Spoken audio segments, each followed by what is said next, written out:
All right, ladies and gentlemen, we'll get to the facts here. I'm doing an intake comparison test.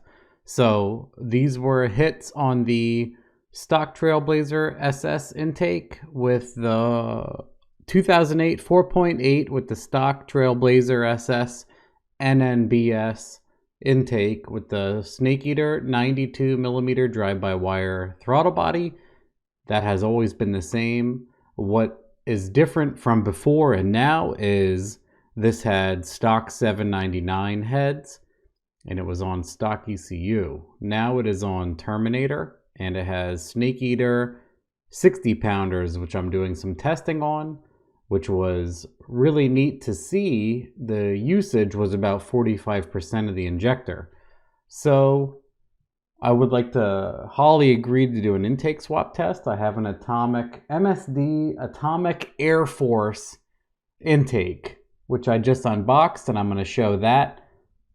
The main goal here is to see the truck stock TBSS intake versus a aftermarket car style intake with the same throttle and the same injectors, hopefully, if they fit, and test all that out. And then the byproduct of that is for you to see how capable the Snake Eater 60s are, possibly in your application, depending on the horsepower you're looking for, correct?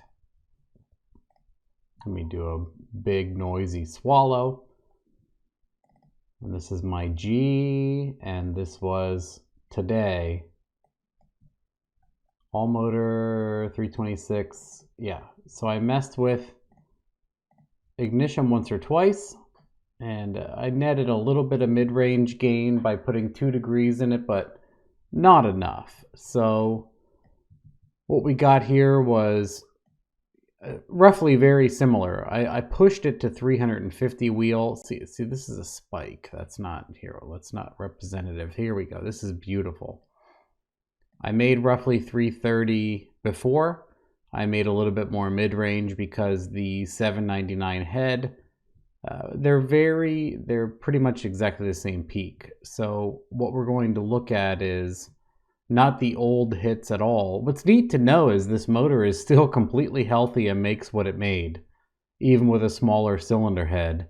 So now we're going to see what the intake does to these hits. This is 2 extra degrees in the mid-range. It did pick up, but it did not make any more peak. So that's the interesting thing to keep in mind. 2 extra degrees made slightly less down low, but 4,000 and up, it picked up until 6,500-ish, and then it couldn't use the 2 extra degrees. So now when we look at the log, which is this one here, we'll look at the log. See, I floored it at 2,100. I was wide open at 2,300. And then when we get to roughly here, oh, go away. So you can see here, 6,900 RPM, I start to pedal out of the throttle. 100% at 6,900. 100 kPa Barrow, 97 in the intake. There's a small restriction in the truck intake.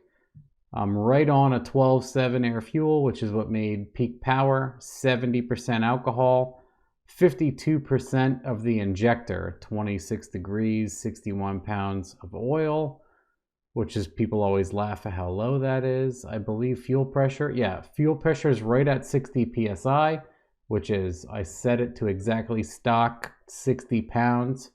What's really interesting to note, which we have been finding out more and more, is that, here we go, the on pump ethanol around 70%, the fuel flow makes relatively exactly the same rear wheel. So if we have a car that flows 1,000 pounds per hour, it makes 1,000 rear wheel. So it's a nice sanity check for sure.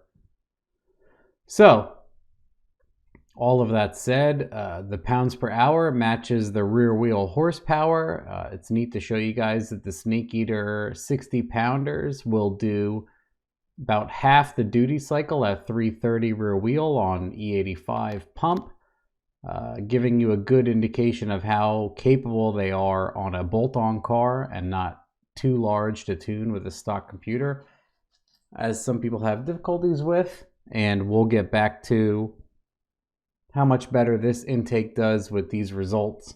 It'll be neat to see if the map sensor shows less restriction from barometer, and if just horsepower increases at all from the dyno plot here. We'll check it all out. Thought that would be a neat thing to give you guys. See you later, bye.